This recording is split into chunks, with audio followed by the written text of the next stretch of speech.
Hello, good morning po sa inyo lahat. This is Brother Mar Rodriguez ng Lay Dominican Order of Christians. Kamusta po kayo? Kamusta po ang umaga niyo? Medyo kakaiba po yung ating music para po maging masaya yung ating pong morning, no? Kamusta po yung gising niyo? Masarap po yung nag-almusal tayo tapos masaya yung tugtog natin. Ayan po, no? Parang energetic tayo sa umagang ito. Ngayon po ay Tuesday. Napakabilis po ng araw. Ano po? Napakaganda po na sisimulan natin ang ating morning na medyo masigla at masaya. Hindi katulad po ng mga previous na kanta natin, ano? Medyo malungkot. Kaya ngayon ay medyo kakaiba. Sinimulan po natin ang ating morning na medyo masaya yung tugtog, para yung atmosphere, para yung spirit natin ay ma-uplift sa kabila po ng mga pagsubok na nadadanasan natin sa buhay, ay medyo may saya at may ngiti pa rin sa ating mga mukha, no? Meron tayong ngiti, meron pa rin tayong smile. Si Jesus ang ating bigay sa buhay. Ayan. Ang mga ibon daw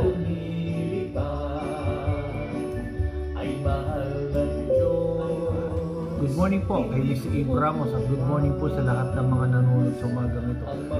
At binabati ko rin po si Mr. Willie, Espiritu, na yung susunod po niyang programa ay yung For Your Information. Ngayon po ay sisimulan na po natin ang ating umaga.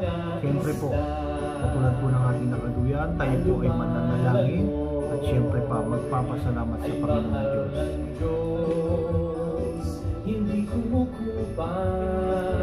Nagustuhan niyo po ba yung ating kanta? Wala po kasi yung ating technician kaya tayo po mismo nag-ooperate. Well, anyway, tuloy pa rin po ang ating programa. So umagang ito, kahit wala tayong ayan, tayo po mismo ang okay po, simulan na po natin ang ating morning. Siyempre sa pamamagitan po ng panalangin po.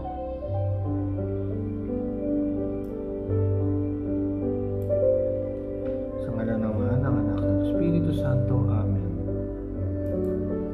Panginoon naming Diyos, kami po ay nagpapasalamat para sa lahat ng mga biyayang ipinagkaloob mo po sa amin.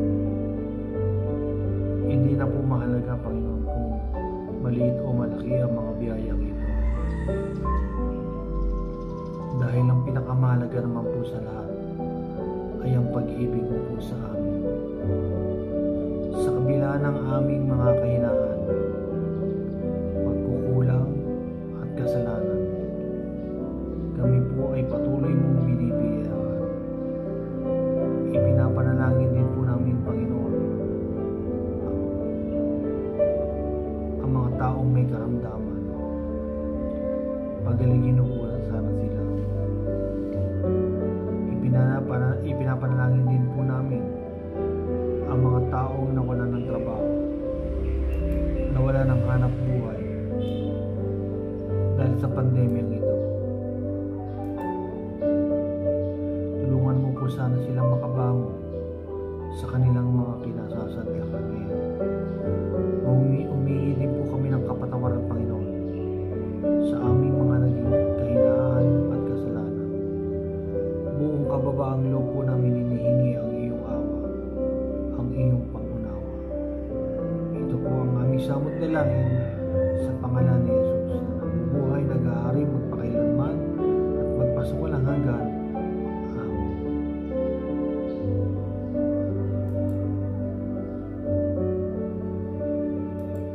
Sa ngalan naman ng Anak, ng Espiritu Santo. Amen.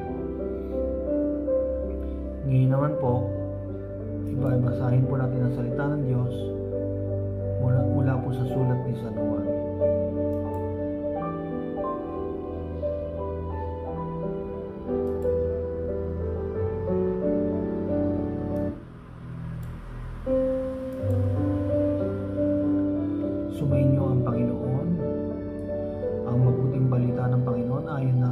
sanungan.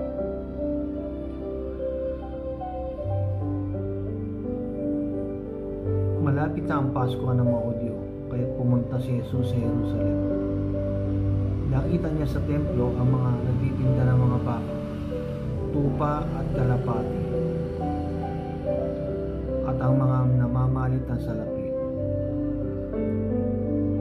Kumuha siya ng lubid at ginawa iyong panglugupit, at ipinagtabuyan niyang palabas ang mga nagtitinda ng pati na ang mga nagtitinda ng baka at tupa.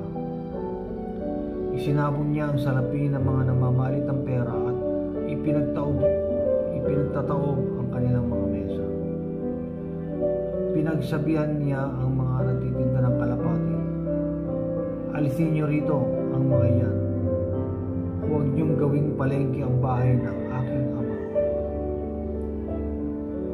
Naalala ng kanyang mga alagad ang sinabi sa kasulatan, "Ang malasakit ko sa iyong bahay, ang tutupok sa akin."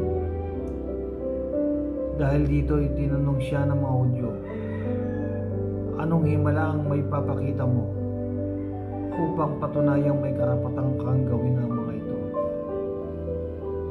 Sumagot si Jesus, "Gibayin niyo ang templong ito, at sa loob ng 3 araw ay muli ko itong itatayo." Sinabi ng mga Hudyo, 46 na taong ginawa ang templong ito, at itatayo mo lamang sa loob ng 3 araw. Ngunit ang templong tinutukoy ni Jesus ay ang kanyang katawan. Kaya't nang siya'y muling mabuhay, naalala ng kanyang mga alagad ang sinabi niyang ito, at sila'y naniwala sa kasulatan at sa sinabi ni Jesus.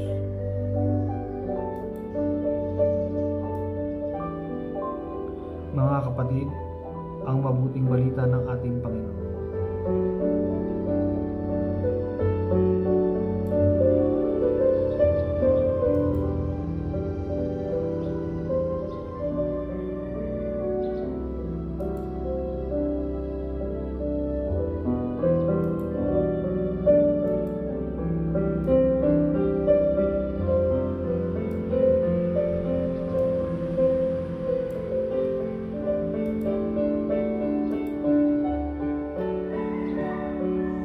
Hindi niyo ba alam na ang ating katawang lupa ay tahanan ng ating Panginoong Diyos? Kaya tayo ay laging pinapaalalahanan na layuan natin ang lahat ng uri ng kasalanan. Sa mabuting balita, mababasa natin na pinagtabuyan ni Jesus sa templo ang mga nagtitinda ng baka, tupa at kalapati, at ang mga namamalit ng salapi.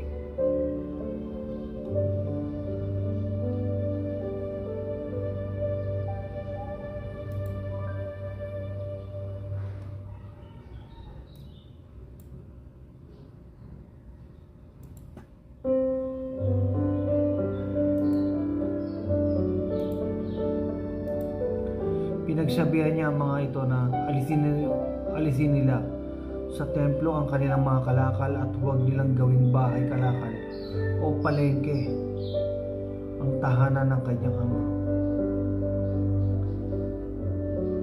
Pinahalaga ni Kristo ang naturang templo bilang bahay ng kanyang ama na nasa langit.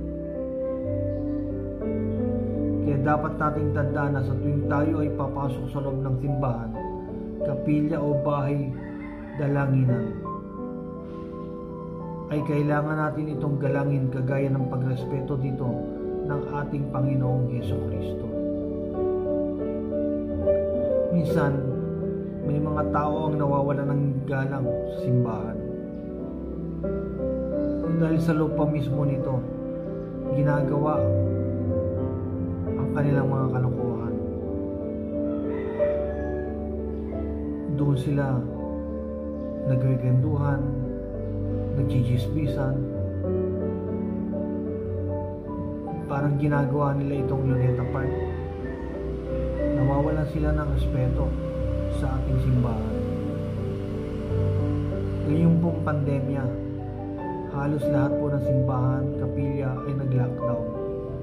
Hindi po sila maaaring magpapasok ng ibang parishioners. Marahil dito po natin maaalala ang kahalagahan po ng mga simbahan. Kung ano ba talaga ang value ng simbahan para sa atin, na ito'y tahanan ng Panginoon. Nakakalimutan ng mga ganitong tao, katulad po ng sinasabi natin, ang kahalagahan ng simbahan o ang tahanan ng Diyos sa buhay nating mga Kristiyano. Dahil ang simbahan ang siyang dulugan o takbuhan ng mga taong nahaharap sa mabigat na pagsubok sa buhay.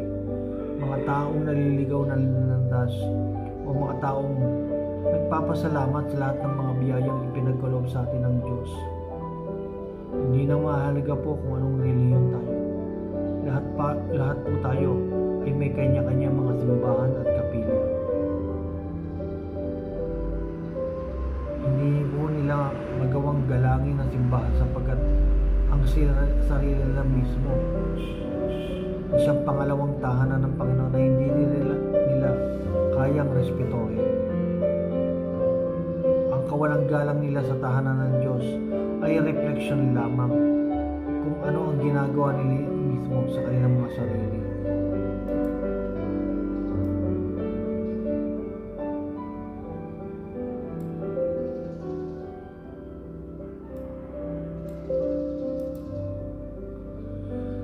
Kaya itinuturo sa atin ng Diyos na iwasan natin ang mga bagay na immoralidad tulad ng pakikiapid, paglalasing, pagkalulong sa masamang bisyo, pagsusugal, pagdodroga, at kahalayan, sapagkat ang ating katawan ay templo ng Espiritu Santo na ipinagkaloob sa atin ng Panginoon. Yan po ang nakasaad sa unang Korinto chapter 6 verse 18 hanggang 20.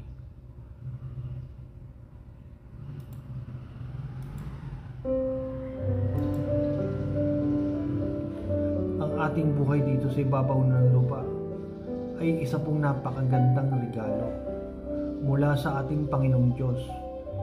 Kaya nakakalungkot po.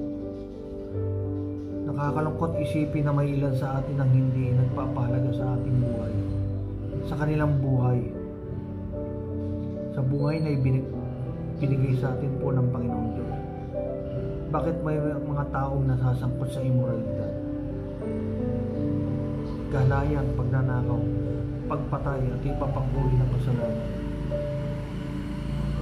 May iba rin na sila mismo ang kumikitil sa kanilang buhay. Nilalapastangan po natin ang tahanan ng Diyos, gaya po ng ginagawa natin paglapastangan sa simbahan o sa tahanan ng Panginoon. Katulad din po ng ginawang paglapastangan ng mga mangangalakal doon sa Ebanghelyong binasa po natin.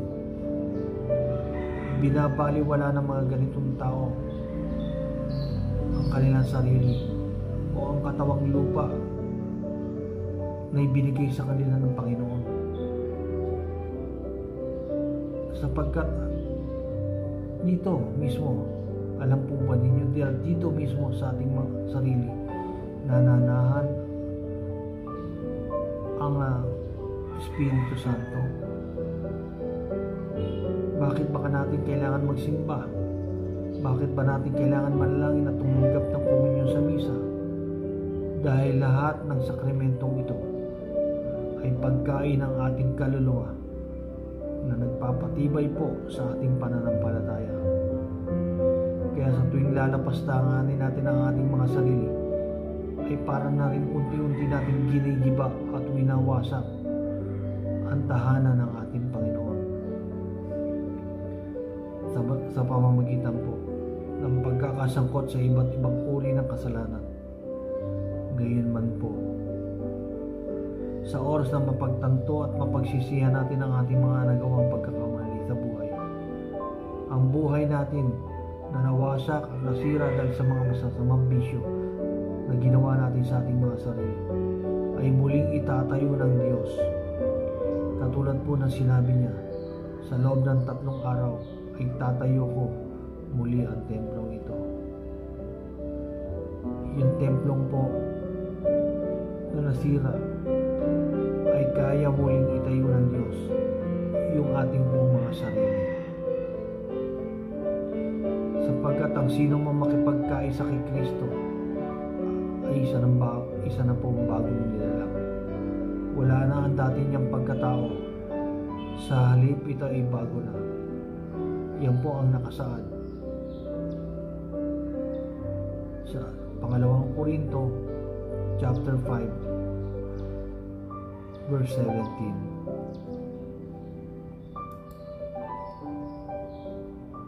Sana po ay nagustuhan po ninyo yung ating pong ebanghelyong binasa. Sana po pagnilayan po natin, naingatan po natin ang ating mga sarili, lalo na po ngayon, lumala na po ang COVID. Siguro po dapat lalo po tayo mag-ingat dahil napakasarap po ang mabuhay. Huwag po nating sayangin ang ating mga sarili. Good morning po kay Miss Coco. Ayan po. Good morning po, Miss Coco, at kay Mr. Louis de Rosario. Kanina nakita ko po si Mr. Chito Luce. Ayan. Miss Eve Ramos. Ayan. Suki po natin. Si Miss Mau. Ayan. Yun po yung mga lagi po nanonood sa atin dito. Good morning po. At maraming salamat po sa walang sawa ninyong panonood po dito sa programang Our Daily Bread po. Sana po ay mag-ingat po kayo. Kayo po na mga nanonood po. Mahirap na po ang magkasakit. Mahirap na po ang tamaan ng COVID. Lahat po ng mga prayer intentions po ninyo ay sinasama po natin sa ating prayer, sa ating panalangin. At kung meron po kayong mga gustong itanong, katulad po ng advice na gusto po ninyo, Miss Lilian Gabriel, good morning po. Ayan po. Miss Mau, yes, so pagpapanalangin po natin si Miss Rodora Dagondon. Ayan po. Opo, sasama po natin niya sa ating prayer, si Miss Rodora. Sana po ay ingatan po siya ng Diyos at pagilingin po ng ating Panginoon at kung anuman po ang karamdaman ni Miss Rodora. Yung iba po mga prayer intentions po ay sasama po natin sa ating prayer, morning prayer at evening prayer po. Ayan. At kung meron po kayong mga gustong itanong, mga katanungan po, mangyari lamang po na ipadala nyo po dito sa ating messenger, dito po sa programang Our Daily Bread. I-message nyo lang po. At yan po ay sisikapin natin po masagot. Well, siguro po sa pagkakataong ito ay babatiin na po natin yung mga nanonood sa atin po, no?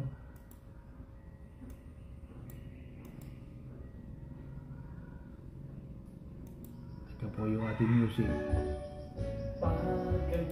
Yan.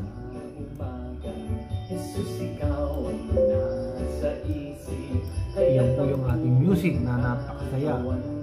Katulad nga po na natin, sabi natin kanina, kailangan bibo ang ating morning para na sa ganon, iba-flip yung ating spirit sa umaga. Kahit na may pandemic, masaya pa rin tayo dahil mahal naman po tayo ng Diyos.